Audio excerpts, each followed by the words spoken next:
Welcome to the fourth lecture, Finance and Investors. I wanted to start this idea by showing these two people.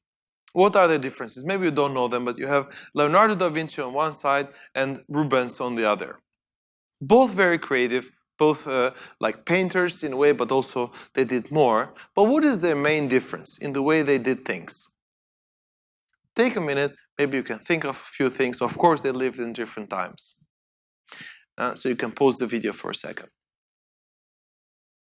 Leonardo da Vinci, he was a creative genius.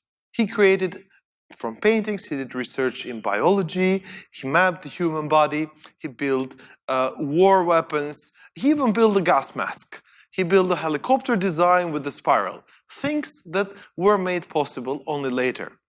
But he was funded, so in a way, he was the real creative person who followed his creative passion in what he did.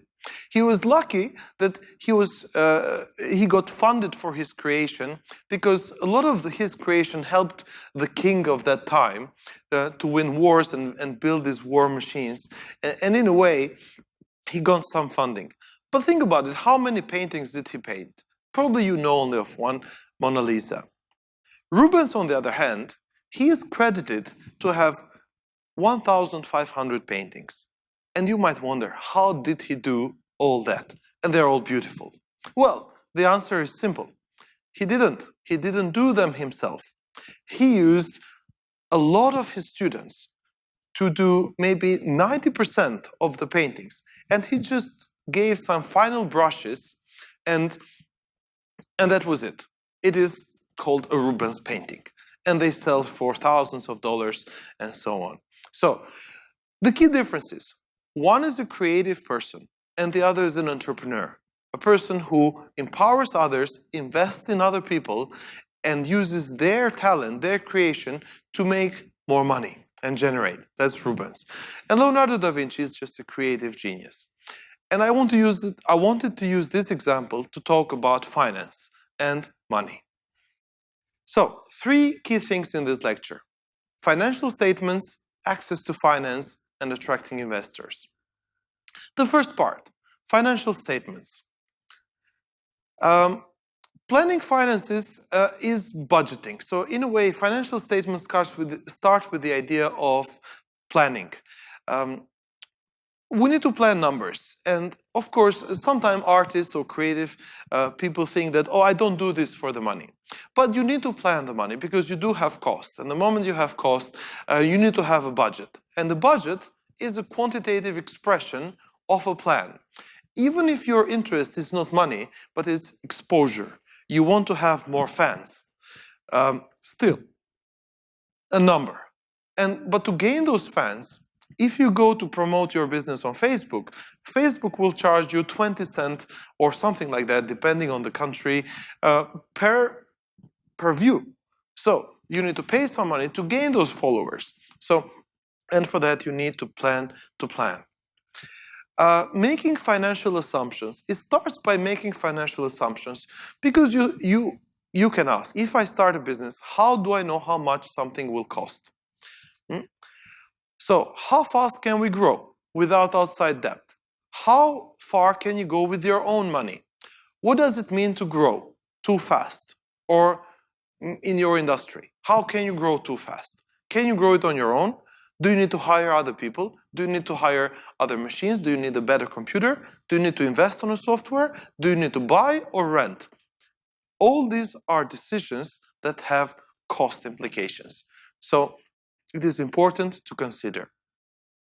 The first income statement that you need to use is the profit and loss account or income statement.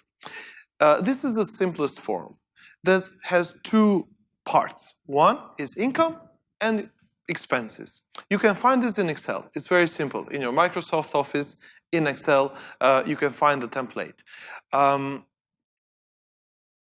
Why do you need it? You need it to have an idea of all your expenses, fixed expenses and revenues. Revenues might be one stream, but you might have more streams or revenues. You can sell maybe subscriptions on, let's say, an online book or magazine or a blog subscription, or you can make money from advertisements at the same time. So it depends. But cost, what are your costs? Only when you write them down, you really know. Renting, transport, maybe subsistence, you're eating, telephone cost, bills, taxes, maybe contingencies for accidents. You need to be prepared. Legal costs. For example, if you register patents or trademarks or designs. And you can have a plan for 3 years, 2 years, 5 years, but minimum for 1 year. I would suggest make an income statement for 1 year on a monthly basis, also to know when do you break even, when you start going from making a loss or working on debt to starting making a profit. A balance sheet, on the other hand, shows what you have. It has two sides, assets and liabilities. You have them both. The only difference is assets you own. Liabilities you borrow from others. You use them, but you borrow. For example, if you take a loan, it's a liability. If you have your own car, that's yours. That is an asset. In a way, it shows what is yours, but also it shows what you have borrowed that you need to pay back with interest. So on what you've borrowed, you need to pay some interest. The balance sheet gives you that perspective.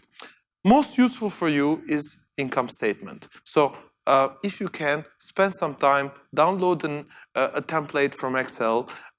You can find it there. Try to prepare one. Even if it's a simple one, it will be very useful in the long term.